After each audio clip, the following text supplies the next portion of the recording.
किस्मत का सौदा। प्रिय श्रोताओं, किस्मत यह शब्द जितना छोटा है उतना ही रहस्यमय भी है। कभी यह इंसान को आसमान पर पहुंचा देती है और कभी सब कुछ छीन लेती है। मित्रों, कहानी शुरू होती है एक साधारण गरीब व्यक्ति अनिकेत से, जो मेहनती होने के बावजूद हर बार असफल हो जाता है। लोग कहते हैं उसकी किस्मत ही खराब है। अनिकेत अपनी जिंदगी से पूरी तरह हार मान लेता है। मित्रों, एक रात चांदनी धुंधली थी। हवा में ठंडक और सन्नाटा पसरा था। अनिकेत गांव के किनारे बहने वाली नदी पर जा बैठा। उसने पानी की लहरों को ध्यान से देखा और सोचा, अगर किस्मत ऐसे ही मेरे खिलाफ है तो जीने का क्या मतलब। क्या कोई ऐसा रास्ता नहीं जिससे मैं अपनी किस्मत बदल सकूं? काश किस्मत बदलने का कोई उपाय हो।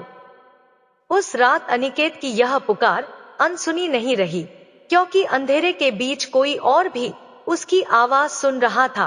कोई ऐसा जो उसे किस्मत बदलने का सौदा पेश करने वाला था। लेकिन वह सौदा आसान नहीं था। वह सौदा उसकी जिंदगी ही नहीं, उसकी आत्मा तक बदलने वाला था। मित्रों, कभी कभी इंसान की सबसे बड़ी लड़ाई दुनिया से नहीं बल्कि अपनी ही किस्मत से होती है। अनिकेत भी अब हार चुका था। उसके पास मेहनत थी, सपने थे, लेकिन अब उम्मीद नहीं बची थी। अनिकेत चुपचाप पानी की लहरों को देख रहा था। उसे ऐसा लग रहा था जैसे हर लहर उसका मजाक उड़ा रही हो। दिल में सवाल उमड़ रहे थे, आखिर क्यों क्यों मेरी मेहनत बेकार जाती है? क्या सच में किस्मत इंसान के कर्म से बड़ी होती है? वह खुद से लड़ रहा था, लेकिन जवाब उसके पास नहीं था। आंखें नम थी, होंठ कांप रहे थे और दिल टूट चुका था। अनिकेत को याद आया कि कैसे एक बार उसकी बेटी ने नए कपड़े मांगे थे और वह खरीद नहीं सका। कैसे गांव के मेले में उसके बेटे ने खिलौना मांगा, लेकिन वह खाली हाथ लौटा। और कैसे उसकी पत्नी ने कई बार ताने दिए, तेरी किस्मत ही खराब है, मेरे नसीब में शायद सुख लिखा ही नहीं। ये यादें अनिकेत के दिल को चीर रही थी। वह सोच रहा था कि शायद सच में उसकी किस्मत ही उसे तिल तिल मार रही है। उस रात आसमान में काले बादल छाए थे। अनिकेत ने आसमान की ओर देखा और कहा, हे ईश्वर, अगर सच में किस्मत सब कुछ लिखती है तो मुझे भी बता दो, क्यों लिखा है मेरे हिस्से में सिर्फ दुख? क्यों बनाया मुझे मेहनती अगर देना ही था असफलता? उसकी आवाज दर्द से भरी थी। वह पूरी तरह टूट चुका था। उसके मन में जीने की इच्छा खत्म होने लगी थी। नदी की लहरें उसे बुला रही थी, जैसे कह रही हों, अब आजा, तेरी तकलीफ यहाँ खत्म हो जाएगी। लेकिन किस्मत ने कुछ और ही सोच रखा था। अनिकेत को लगा था कि अब उसकी कहानी यहीं खत्म हो जाएगी, पर उसी क्षण अंधेरे के बीच से एक रहस्यमयी परछाई उसकी ओर बढ़ रही थी। अचानक अनिकेत को झाड़ियों से सरसराहट की आवाज सुनाई दी। वह घबरा कर चारों ओर देखने लगा। हवा तेज हो गई और रात का अंधेरा और भी गहरा लगने लगा। उसने सोचा, शायद कोई जानवर होगा, लेकिन नहीं, वह कोई और ही था। एक लंबा चौड़ा आदमी, काले कपड़ों में लिपटा, हाथ में एक लकड़ी की छड़ी लिए धीरे धीरे उसकी ओर बढ़ रहा था। उसके चेहरे पर लंबी दाढ़ी थी, आंखें चमक रही थी मानो अंगार हो, गले में रुद्राक्ष की माला और माथे पर अजीब सी राख लगी थी। उसके कदमों की आहट तक डर पैदा कर रही थी। अनिकेत, क्यों दुखी है तू? किस्मत से लड़कर थक गया? अनिकेत घबरा गया और बोला, आप कौन हैं? मेरा नाम कैसे जानते हैं? तांत्रिक रहस्यमयी मुस्कान के साथ कहा, मैं वही हूँ जिसे लोग तांत्रिक कहते हैं। मैं वही हूँ जो इंसान की किस्मत बदल सकता है। अनिकेत हक्का बक्का रह गया। उसने कहा, क्या किस्मत बदल सकते हो आप? तो फिर बताइए, क्या मेरी किस्मत सच में इतनी खराब है? तांत्रिक धीमी हंसी हंसते हुए कहा, किस्मत कभी खराब नहीं होती अनिकेत, किस्मत तो बस सौदा मांगती है। अगर इंसान सही कीमत चुकाने को तैयार हो तो किस्मत को भी खरीदा जा सकता है। अनिकेत कांपते हुए बोला, कौन सा सौदा? किस कीमत की बात कर रहे हो आप? तांत्रिक धीरे धीरे उसके पास आया और उसकी आंखों में झांकते हुए बोला, तेरी किस्मत तेरे हाथ में है अनिकेत, मैं तुझे वो सब दिला सकता हूँ, धन, दौलत, सम्मान और वो सुख जो तूने कभी सोचा भी नहीं होगा।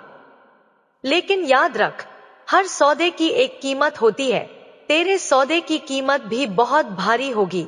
अनिकेत की आंखों में पहली बार उम्मीद की एक हल्की किरण चमकी। मित्रों, जिंदगी में ऐसे मौके बहुत कम आते हैं जब इंसान को लगता है कि उसकी किस्मत उसके सामने खड़ी है। अनिकेत के लिए तांत्रिक की बातें किसी सपने से कम नहीं थी, लेकिन किस्मत बदलने का यह सौदा आसान नहीं था।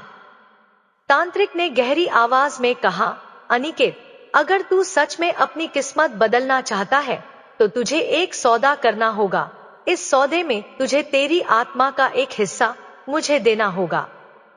अनिकेत हैरान रह गया, आत्मा का हिस्सा, इसका मतलब क्या है? तांत्रिक मुस्कुराते हुए बोला, मतलब ये कि तेरे जीवन की शक्ति, तेरे भाग्य की डोर अब मेरे हाथ में होगी। तू खुशियां पाएगा, दौलत पाएगा, सम्मान पाएगा, लेकिन याद रख, इसकी कीमत तुझे चुकानी ही होगी। अनिकेत के मन में युद्ध छिड़ गया।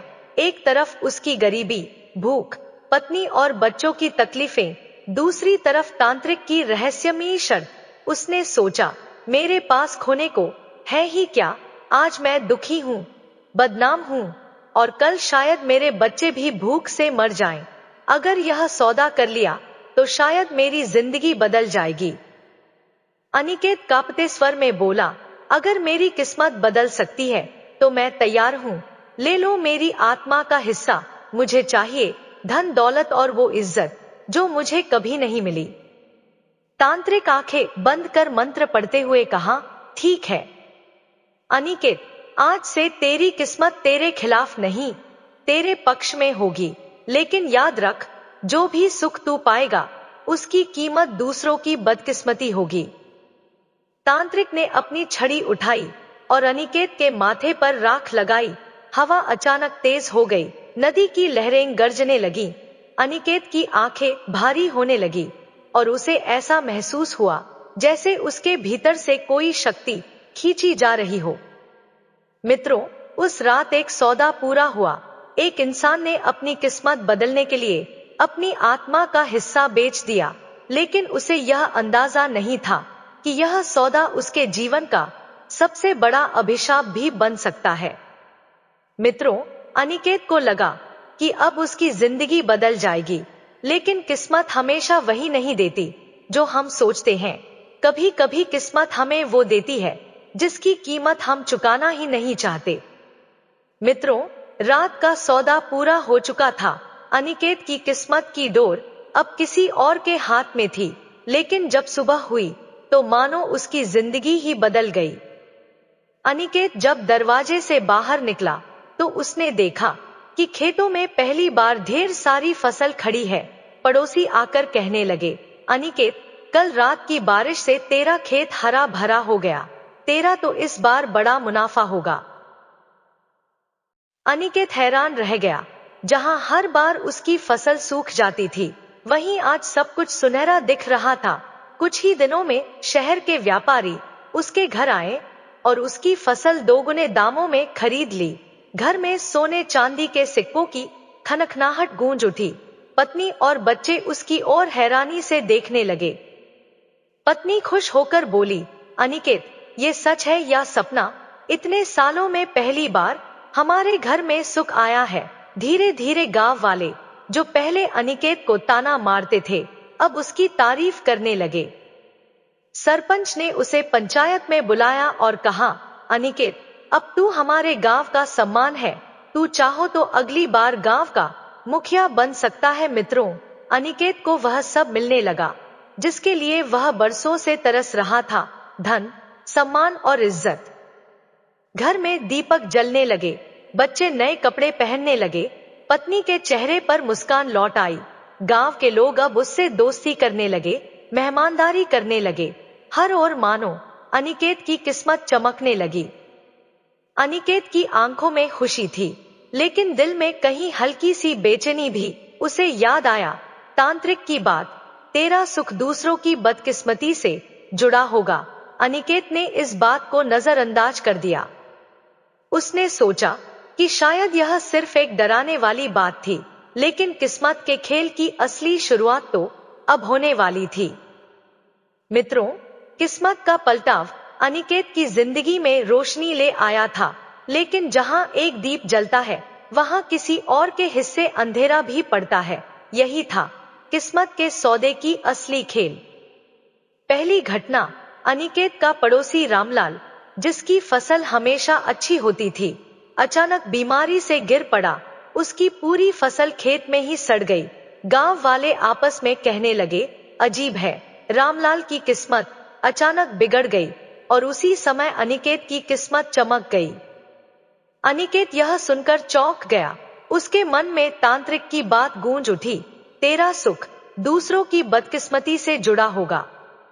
दूसरी घटना, कुछ दिनों बाद अनिकेत का बचपन का दोस्त मोहन शहर जाकर कारोबार करने निकला, लेकिन अचानक उसका व्यापारी जहाज डूब गया और सारा धन बर्बाद हो गया।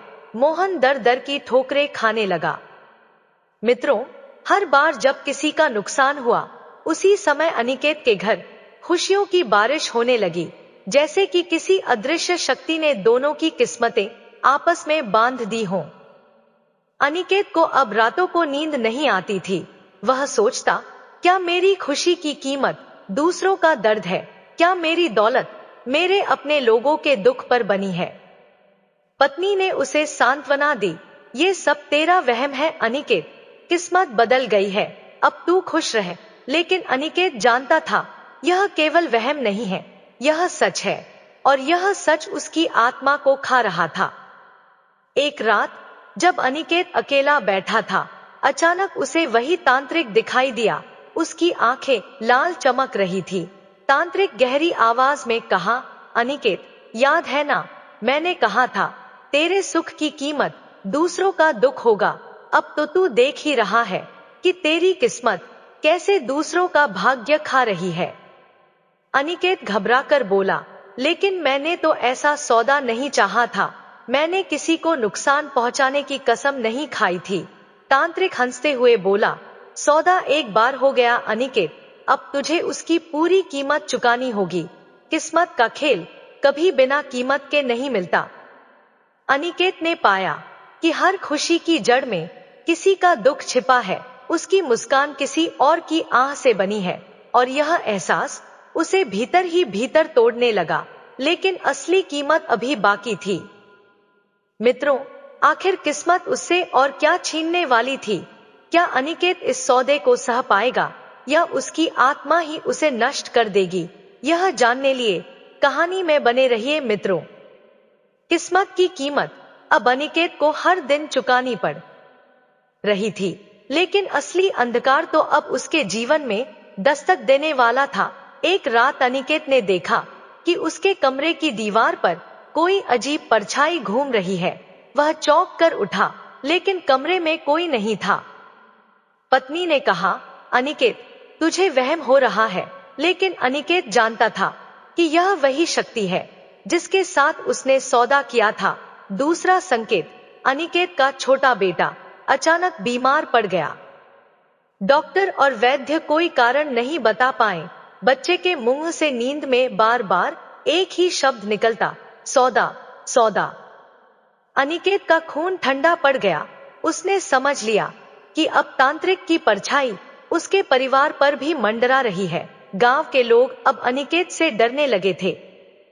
कुछ कहते, अनिकेत की किस्मत चमकी नहीं है, उसने जरूर किसी काली शक्ति से सौदा किया है। कुछ तो बच्चों को भी उसके घर आने से रोकने लगे। अनिकेत, जो कभी सम्मानित हो चुका था, अब धीरे धीरे सबकी नजरों में भय का कारण बनने लगा। एक तूफानी रात तांत्रिक फिर प्रकट हुआ। उसकी आंखों से आग जैसी लपटें निकल रही थी।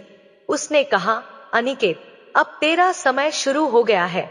तुझे जितना सुख मिलना था मिल चुका, अब तुझे असली सौदे का स्वाद चखना होगा। अनिकेत कांपते हुए बोला, मैं यह सौदा खत्म करना चाहता हूँ, मेरी आत्मा का हिस्सा लौटा दो। तांत्रिक भयावह हंसी के साथ बोला, सौदा कभी खत्म नहीं होता अनिकेत, एक बार आत्मा बांध दी जाए तो उसकी डोर सदा मेरे हाथों में रहती है। अनिकेत अब दिन रात बेचैन रहने लगा। उसे बार बार सपनों में वही परछाइयां दिखाई देती। कभी वह देखता कि उसके अपने बच्चे उससे दूर जा रहे हैं, कभी उसे लगता कि कोई उसका गला दबा रहा है। मित्रों, जिस किस्मत के लिए उसने सौदा किया था, वही किस्मत अब उसके लिए मौत का जाल बन गई थी। एक रात फिर तांत्रिक उसके सामने प्रकट हुआ। उसकी आंखों में अग्नि और मुस्कान में व्यंग्य था। तांत्रिक हंसते हुए बोला, अनिकेत, तुझे जो चाहिए था वह मिल गया। अब तेरी आत्मा मेरी है। तू चाहे जितना धन बांट ले, चाहे जितनी दावतें दे, तेरी आत्मा का अंधकार कभी मिटेगा नहीं। अनिकेत कांपते हुए पूछा, क्या सचमुच मैं हमेशा तेरे बंधन में रहूंगा? तांत्रिक गरज कर बोला, हाँ, किस्मत के इस सौदे से कोई नहीं बच सकता। तभी अनिकेत ने अपने भीतर एक अजीब दर्द महसूस किया।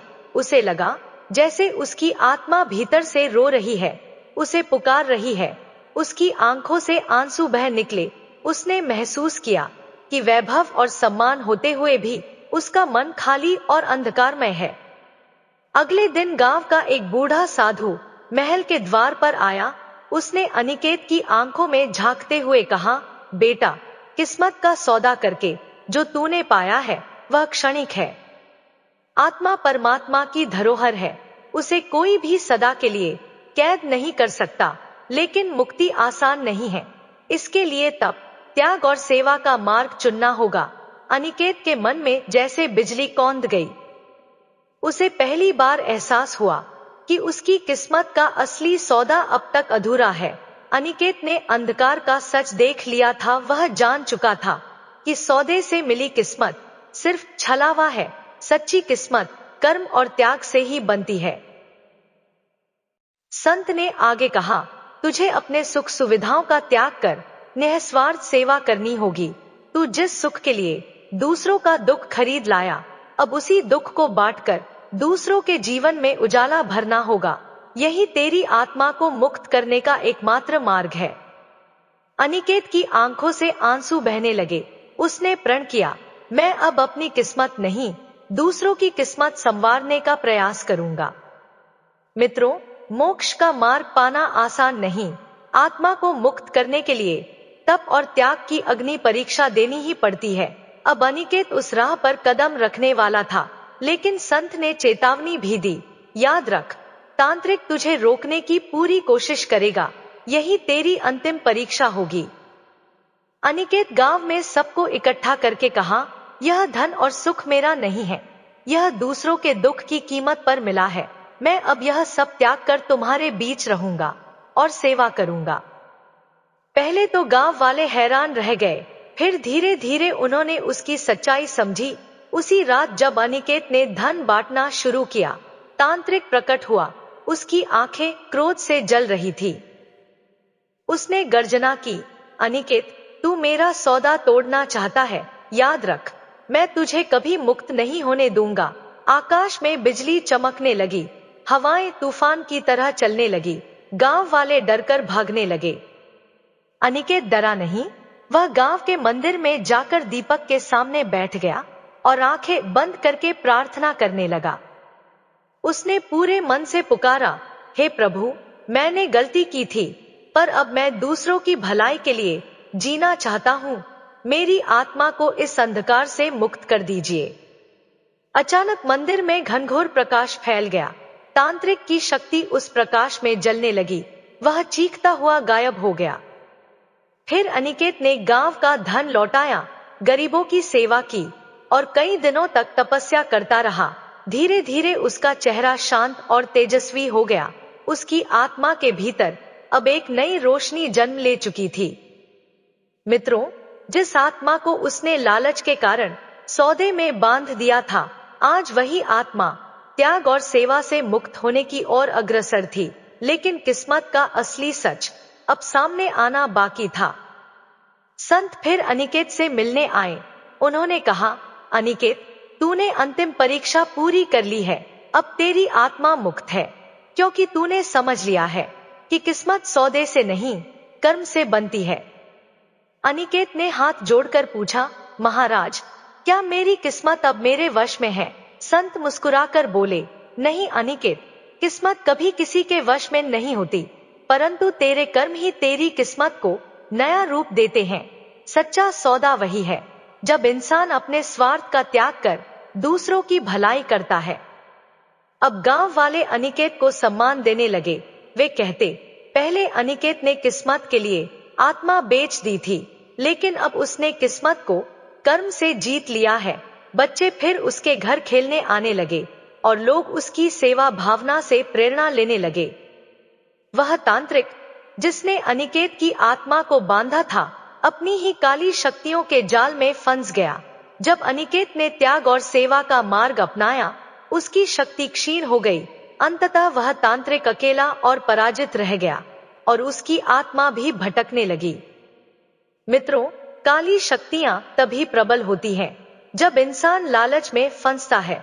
जैसे ही इंसान त्याग और सेवा का मार्ग चुनता है, अंधकार स्वयं नष्ट हो जाता है। अनिकेत अब साधारण जीवन जीने लगा। ना वैभव रहा, ना महल, लेकिन उसके पास आत्मिक शांति और गांव का प्यार था। उसने सीखा कि किस्मत का असली सौदा धन या शक्ति से नहीं, बल्कि त्याग और भलाई से होता है। मित्रों, अनिकेत की कहानी यही सिखाती है, भाग्य को बदलने के लिए सौदे की नहीं, बल्कि सच्चे कर्मों की आवश्यकता होती है। किस्मत का असली सौदा वही है जब इंसान अपने स्वार्थ को छोड़कर दूसरों की खुशियों के लिए जीता है, क्योंकि कर्म ही सबसे बड़ी पूंजी है और यही आत्मा की सच्ची मुक्ति है। मित्रों, वीडियो कैसी लगी कमेंट करके जरूर बताएं। वीडियो को लाइक शेयर करें और हमारे चैनल को सब्सक्राइब करें। धन्यवाद।